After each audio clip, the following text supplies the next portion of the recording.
Some, this holiday season is their first without certain loved ones, and at O'Donnell Cookson Life Celebration Home, more than 100 people took the time to reflect. WGEM's Dylan Smith joins me in the studio with more. Dylan.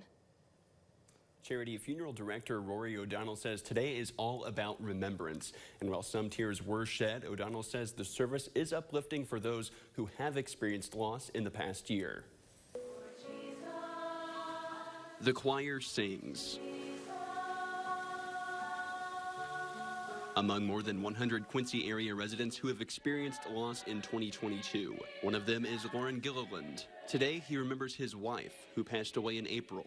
I haven't taken her urn, which she was cremated, to the cemetery yet, and I'm just really hesitating to, because she's on my dresser in the bedroom, and I get to talk to her every morning and every evening. After 74 years of marriage, this is the first holiday season Gilliland won't have his wife by his side. It's instances like this that funeral director Rory O'Donnell says is the purpose for gathering everyone together. We know that the holidays is a time where it really hits hard if you've lost someone, and you know that doesn't get easier year after year. Each family holds an ornament dedicated to their loved one.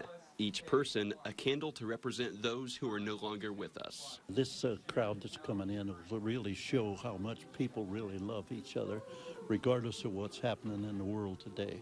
Healing is something that takes a lot of time, and everybody's different there, and we also have some kind of tips for healing around the holidays, and that's something else that we share with families when they come. And while O'Donnell says healing can be the hardest part, he says it's important to bring together people like Gilliland not for mourning, but to celebrate the life of a loved one.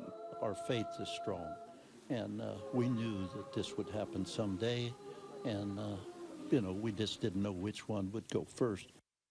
And this is the third year O'Donnell has had the service. They took a year off in 2020. Dylan Smith, WGEM News. Thanks, Dylan. O'Donnell says one major tip for holiday healing is to relax and reminisce. Get together with family and look at old pictures or videos and relive the holiday seasons that you've had with your loved ones.